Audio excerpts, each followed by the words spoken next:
ప్రభునామములు కూడి ఉన్న మీ అందరికీ కూడా నా ప్రత్యేకమైన వందనాలు తెలియజేస్తున్నాను. అందరికీ వందనాలమ్మా, అందరికీ వందనాలు. దైవికమైన భయం కలిగి ఉండాలని అనేక వారాలుగా మనం మాట్లాడుకుంటూ ఉన్నాం. దైవ భయం లేనప్పుడు మనిషిలో విచ్చలవిడితనం ఎక్కువైపోతుంది.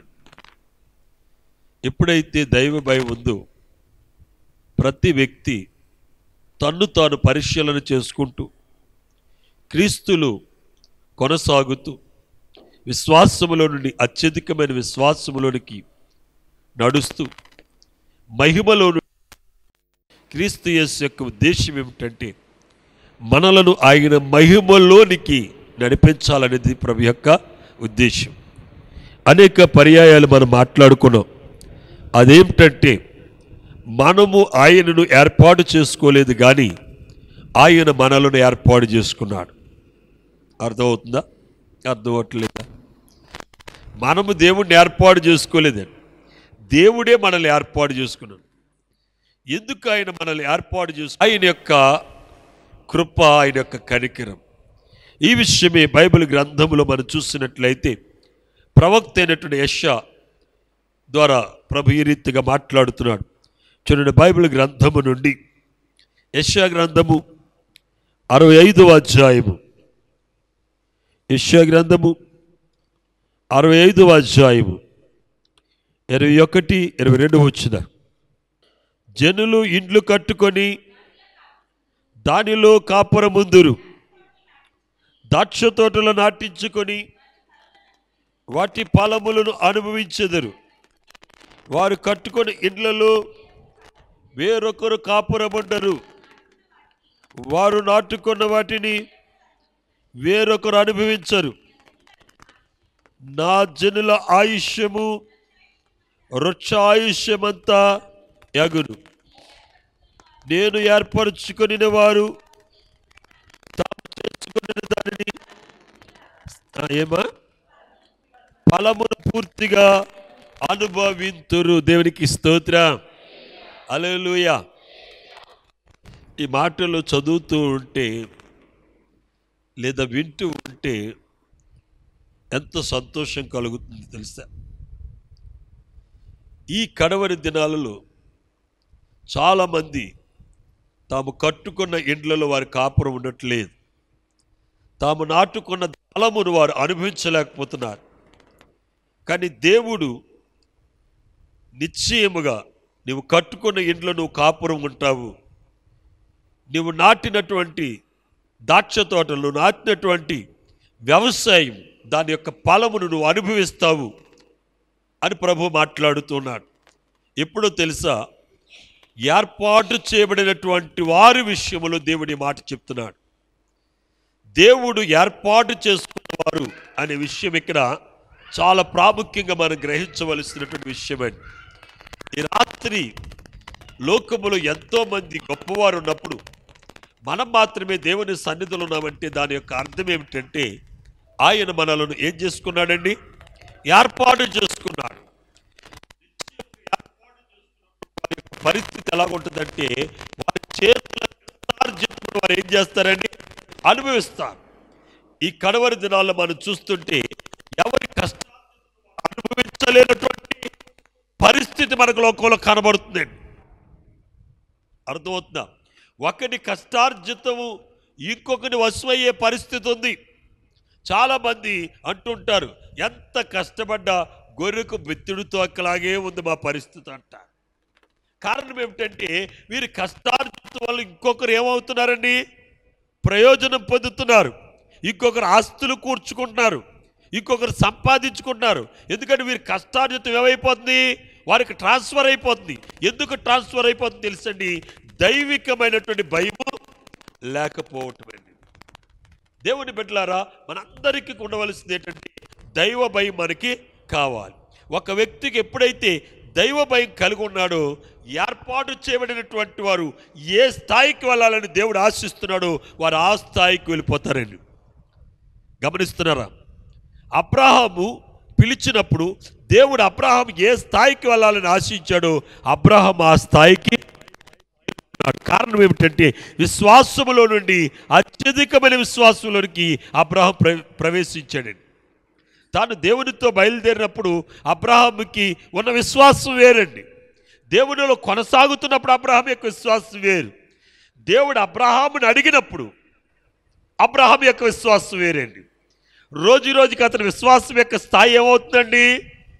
ఏమండి, ఇంక్రీజ్ అవుతుందా డిక్రీజ్ అవుతుందా చెప్పండి? తగ్గుతుందా పెరుగుతుందా? మన విశ్వాసం ఎలాగుందండి? ఇవాళ నాకు కొంచెం సంతోషంగా ఉంది, కొద్దిగా పర్వాలేదు అనిపించింది.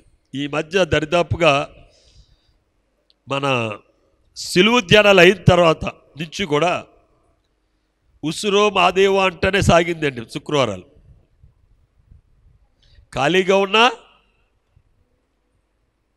చెప్పగా ఇవాళ కొంచెం మీకు మాటలు ఎక్కినాయేమో, లేకపోతే ఇవాళ ఏమన్నా ఖాళీగా ఉండే పరిస్థితి ఏమీ లేదు, కానీ మాటలు ఎక్కువ ఉన్నాయేమో అనుకుంటున్నాను. దేవునికి స్తోత్రం, హల్లెలూయా. దేవుని సన్నిధి ఉన్నప్పుడు సన్నిధికి మనం ఏం చేయాలి? పరిగెత్తుకు వెళ్ళిపోవాలి.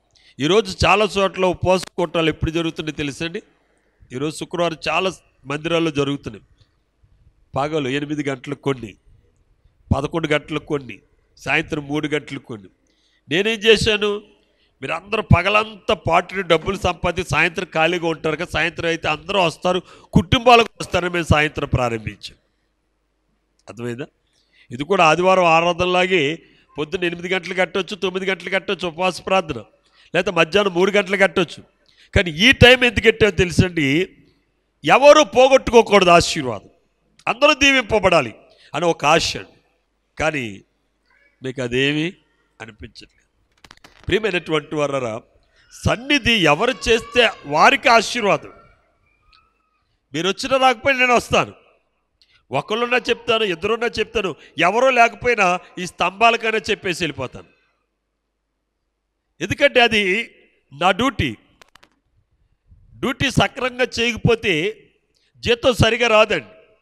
జీతం సక్రమంగా రావాలంటే డ్యూటీ ఏం చేయాలి? సరిగా చేయాలి. డ్యూటీ మనం ఎప్పుడైతే సరిగా చేయలేదో కటింగ్లు అవుతూ ఉంటాయి. ఎప్పుడైతే డ్యూటీ సరిగా చేస్తామో మనం ఫుల్ శాలరీ, దాంతో ఇంకా బోనస్ కూడా మనం పొందగలుగుతామండి. నెలకి 30 రోజులు ఉన్నాయనుకోండి, 26 రోజులు పని చేయాలి. 26 రోజులు కరెక్ట్గా పని చేస్తే ఆ కంపెనీ వారు ఏం చేస్తారు? ఎంతో కొంత ఇన్సెంటివ్ వేస్తూ, లేకపోతే బోనస్ వేస్తూ, సంవత్సరం ఆఖరిని లీవులు లేకుండా చేశారని ఏదో ఒక బెనిఫిట్ చూపిస్తారు. దేవుడైతే ఇంకా ఎక్కువ బెనిఫిట్ మనకి ఇస్తాడు. కనుక దేవుని యొక్క సన్నిధి విషయంలో మనం ఎప్పుడు కూడా ఎలాగ ఉండాలి? చాలా అలర్ట్గా ఉండాలని. తినటం మానేసినా పర్వాలేదండి, పడుకోవటం మానేసినా పర్వాలేదు, బ్రతకొచ్చు. కానీ దేవుని సన్నిధిని మనం నిర్లక్ష్యం చేసామంటే మనం బ్రతికిన దానివల్ల ఏమి లేదండి, ప్రయోజనం లేదు. ఆత్మీయంగా మనం సరిపోతూ ఉంటాం.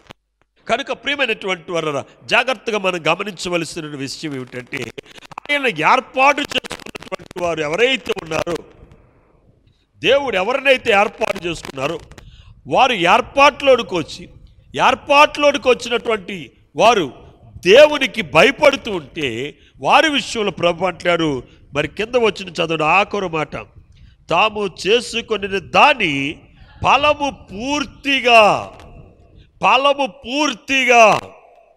అర్థమవుతుందా? చాలామంది నెలకు 10,000 సంపాదిస్తుంటే జీతం తీసుకుని ఇంటికి వచ్చేటప్పటికి జేబులో ₹1 కూడా ఉండలేదండి. అర్థమవుతుందా? వారు కష్టపడిన ఫలమును వారు ఏం చేయలేకపోతున్నారు, వారు అనుభవించలేకపోతున్నారు. కారణం ఏంటో తెలుసండి? దైవ భయం లేకపోవటం, దైవికమైనటువంటి భయం లేకపోవటం. మేము ఏర్పాట్లోకి వచ్చేసాం కదా, మేము దేవుణ్ణి నమ్ముకున్నాం కదా, మేము బాప్తిసం తీసుకున్నాం కదా, ఆరాధనలో పాల్గొంటాం కదా, మేము ఎలాగుంటే ఏంటి అన్నట్టుగా కొందరు ఉంటున్నారండి. ప్రియమైనటువంటి వారా, వెలుపల ఉన్నవారిని దేవుడు ఎలా పరిశీలన చేస్తాడో తెలియదు, కానీ మనల్ని 24/7 అంటే వారానికి 7 రోజులు 24 గంటలు కూడా దేవుడు ఏం చేస్తాడండి?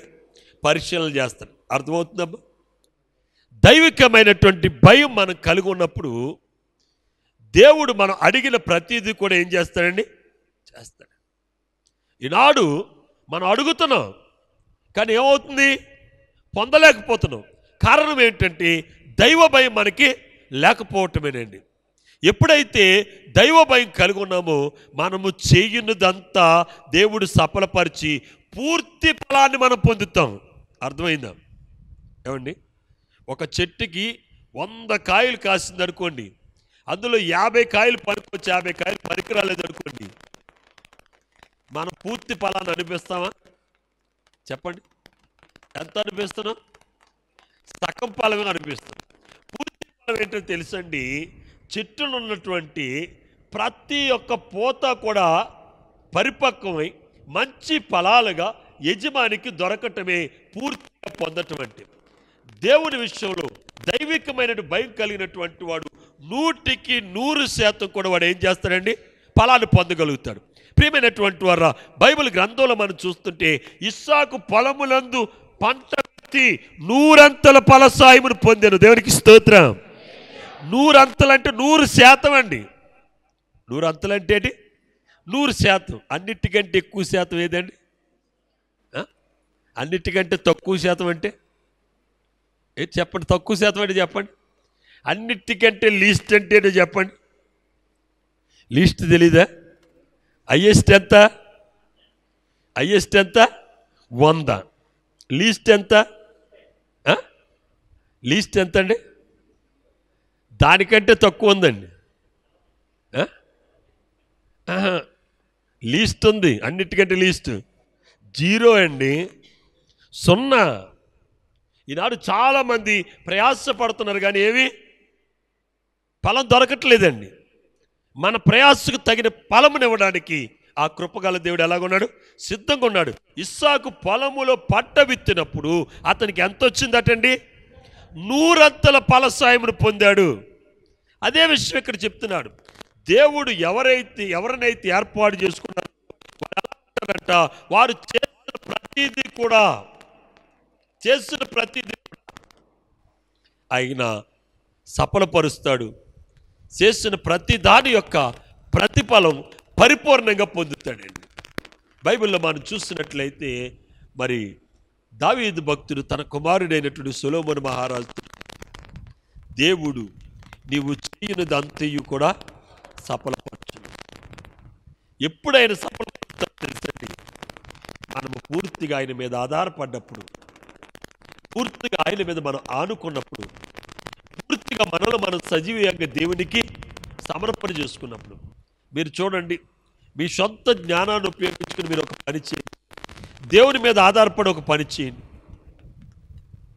ఎప్పుడైతే దేవుని మీద మనం ఆధారపడ్డామో దేవుడు ఆ పనిని మనం చాలా ప్రయాసంగా, చాలా తేలిగ్గా పనిని మనం పూర్తి చేసుకోగలుగుతాం. అలా కాకుండా మన సొంత తెలివి జ్ఞానాన్ని మనం ఉపయోగిస్తే పని వెళుతున్నట్టుంటుంది, పని అయిపోతున్నట్టుంటుంది, కానీ పని వెళ్ళదు, పని అయిపోతుంది. అది ఎలా కనపడుతుంది? పని అయిపోతున్నట్టే ఉంటుందండి. ఇంకేముంది, సాయంత్రానికి అయిపోద్ది అనుకుంటాం, సాయంత్రం అనుకుంటాం, రేపు పొద్దునకి ఎట్టి పరిస్థితుల్లో అయిపోద్ది అనుకుంటాం, రేపు మరలా ఏమనుకో రేపు సాయంత్రానికి అయిపోద్ది అనుకుంటాం, కానీ ఆ పని అవుతున్నట్టు అనిపిస్తుంది, కానీ అది అవ్వదు. ఎప్పుడైతే దేవుని మీద మనం భారం వేసామో మనం వెళ్ళవలసిన స్థలానికి కూడా మనం వెళ్ళక్కర్లేకుండా అక్కడ ఉన్నటువంటి వ్యక్తుల్ని మన దగ్గరికి నడిపించి దేవుడు ఆ పనిని ఏం చేస్తాడండి? పూర్తి చేయగలడు. ఇది అనుభవంలో తెలుస్తుందండి. ఇది దేవుని మీద ఆధారపడితే తెలుస్తుందండి. బైబిల్లో చూడండి, మనం అబ్రహాము తన కొడుకు వివాహం చేయాలని ఆలోచన కలుగు, అబ్రహాం పరిస్థితి ప్రయాణం చేయలేనటువంటి పరిస్థితి. అయితే అబ్రహాం తనున్నది ఐగుప్తు దేశంలో ఉన్నాడు. ఐగుప్తిలో చాలామంది అబ్రహాం యొక్క కొడుక్కి పిల్లనిస్తానంటున్నారు. అమ్మాయిని చేసుకోమంటే మా అమ్మాయిని చేసుకోమని అడుగుతున్నారు. కానీ అబ్రహాము తన రక్త సంబంధికుల్లో నుండి తెచ్చుకోవాలి, తన వంశంలోంచి తెచ్చుకోవాలని ఆశ. అబ్రహాం ఎక్కడి నుంచి వచ్చాడంటే కొన్ని వేల మైళ్ళ దూరాన్ని దాటేసి వచ్చేసాడండి. అబ్రహాము సంతతి ఎక్కడో ఉంది, వారి వంశం ఎక్కడో ఉంది, కానీ అబ్రహాం చాలా దూరం వచ్చేసాడు. అయితే వారు ఎక్కడున్నారో అబ్రహాం తెలియదు. విడిచిపెట్టి వచ్చేసి చాలా సంవత్సరాలు అయిపోతుందండి, దరిదాపుగా 60-70 సంవత్సరాలు అయిపోతుందండి విడిచిపెట్టేసి వచ్చేసి. దేవుని పిలుపుని అందుకుని అతను వచ్చేసాడు. వచ్చిన తర్వాత దేవుడు అబ్రహాం దీవించాడు. చాలా సంవత్సరాల తర్వాత అబ్రహాం దేవుడిని అడిగితే దేవుడు అబ్రహాంతో మాట్లాడి నీకు సారమ్మకు ఒక కుమారుని ఇస్తానన్నాడు. దాని విషయంలో అబ్రహాం 25 సంవత్సరాలు ఎదురు చూడవలసి వచ్చింది. ఆ తర్వాత కుమారుని ఇచ్చాడు. ఇప్పుడు కుమారునికి దరిదాపుగా 30 సంవత్సరాల వయసు వచ్చేసింది. ఇప్పుడు అక్కడికి వెళ్ళి పిల్లలు తీసుకురమ్మని ఎవరి మీద పెట్టాడండి? అబ్రహాము దాసుడని ఎలియాజరు మీద ఈ పనిని పెట్టాడు. నాయన, నా కొడుక్కి ఒక మంచి భార్యని తీసుకురావాలి, అది కూడా మా వంశంలోంచి తీసుకురావాలి. నువ్వు మా బంధువులు పలానా చోట ఉంటారు, నువ్వు అక్కడికి వెళ్ళి మా బంధువుల్లోంచి ఒక పిల్లని తీసుకురావాలి అని చెప్పి అబ్రహాము తన దాసుడికి ఆ పని అప్పగిస్తే అబ్రహాము దాసుడు ఆ పనిని ఎవరి మీద పెట్టాడండి? దేవుని మీద పెట్టాడు. అర్థమవుతుందా? ప్రార్థన చేసుకుని ఎవరి మీద పెట్టాడు? దేవుని మీద పెట్టాడు. అతను ఎక్కువ ప్రయాసపడుకోకుండా ఎవరైతే అబ్రహాం ఇంటికి కోడలు రావాలో ఆ రెబ్కా అనే వారికి ఏమయ్యాడండి? తారసపడేటట్లు చేశాడండి. ఆ రెబ్కాయే వారిని ఎదుర్కొనేటట్లు చేశాడు. ఆ రెబ్కాయే ఆ స్థలానికి వచ్చేటట్టు చేశాడు. ఇదంతా ఎవరిది? దేవుని ఏర్పాటు. ఎందుకు ఆ ఏర్పాటు చేశాడు? భారం ఎవరి మీద పెట్టాడండి? దేవుని మీద పెట్టాడు. ప్రియమైనటువంటి వారరా, నీ కుటుంబంలో ఆరోగ్య సమస్య ఉందా? నువ్వు దేవుని మీద పెట్టు. ఆర్థిక సమస్య ఉందా? దేవుని మీద పెట్టు. నీ బిడ్డల యొక్క చదువుల సమస్య ఉందా? దేవుని మీద పెట్టు. నీ బిడ్డల యొక్క ఉద్యోగ సమస్య ఉందా? దేవుని మీద పెట్టు. నీ వ్యవసాయ సమస్య ఉందా? దేవుని మీద పెట్టు. నీ కుటుంబంలో ఎటువంటి సమస్య ఉన్న దేవుని మీద పెట్టు. దేవుడు ఎలా చేస్తాడంటే నువ్వు ఊహించిన దానికంటే ఆలోచించిన దానికంటే శ్రేష్ఠ జరిగిస్తాడు. దేవునికి స్తోత్రం. హల్లెలూయా, హల్లెలూయా. కనుక మనము దేవుని నమ్ముకొని భయపడవలసిన పని లేదు. మీరందరికీ ఒకే నిశ్చిత కలిగి ఉండాలి. మనము ఏర్పాటు చేయబడిన వారిలో ఉన్నాం కనుక దానికి తగ్గట్టుగానే మన జీవితం ఉండాలి. దానికి తగ్గట్టుగా మన విశ్వాసం ఉండాలి. ఆయన బలమైనటువంటి అస్తముల కింద మనం చాలా ఒదిగి ఉండాలి. ఎప్పుడైతే ఆయన బలమైన అస్తముల కింద మనం ఒదిగి దేవుడు ఖచ్చితంగా మనం అనుభవించవలసిన ఫలమును ఏది వృధా అవ్వకుండా పరిపూర్ణంగా అనుభవించేటట్లు దేవుడు చేస్తాడు. ఆయన యొక్క వాగ్దానాన్ని, ఆయన వాక్యాన్ని ఆయన స్థిరపరుస్తాడు. ఆయన మాట్లాడుతున్నాడు. నిశ్చయముగా నీ చేతులు కష్టార్జితం నువ్వు అనిపిస్తావు కనుక నువ్వు కష్టపడ్డది ఇంకొకరు పట్టుకెళ్ళడండి. అది నీవు నీ పిల్లలు దేవుడు దాన్ని ఏం చేస్తాడండి? దీవిస్తాడు. ఈనాడు నీ కష్టార్జితం వల్ల నీకు, నీ బిడ్డలకు, నీ కుటుంబానికి సమాధానం లేకుండా పోయిందంటే దానికి కారణం ఏంటంటే నీకు దైవికమైనటువంటి భయం లేదండి. దైవ భయం ఉన్నప్పుడు అది మనకి ఏమవుతుందండి? ఆశీర్వాదకరం అవుతుంది. కనుక ప్రియమైనటువంటి వారు, ఇక్కడ మనం చూస్తుంటే నువ్వు కట్టిన ఇండ్లలో నువ్వు కాపురం ఉంటావు అంటే ఆ ఇంటిని అమ్ముకోవాల్సిన పరిస్థితి నీకు రాదు. ఆ ఇంటిని వదులుకోవాల్సిన పరిస్థితి రాదు. దేవుని యొక్క వాగ్దానం ఆ రీతిగా ఉందని నీవు నాటిన ద్రాక్ష తోట యొక్క ఫలాన్ని నీవే అనుభవిస్తావు అంటే దాని అర్థం ఏమిటంటే ఒక ఫలము కూడా వృధా అవ్వకుండా 100% నువ్వు ఏమనిపించగలుగుతావు? వాటి ఫలములను నీవు అనిపించగలుగుతావు. నీవు కట్టిన ఇండ్లలో వేరొకడు కాపురం ఉండరంటే నీ మీదకు దౌర్జన్యంగా వచ్చే ప్రతి ఒక్కరిని దేవుడు ఏం చేస్తాడండి? నిలదీస్తాడు. దేవుడు వారిని నిలిపివేస్తాడు. ఏ శత్రువు నీ మీదకి రాకుండా ఆయన ఏం చేస్తాడు తెలుసండి? నీ పగవారి గవిని నువ్వు స్వాధీనపరుచుకునేటట్లు దేవుడు చేస్తాడు.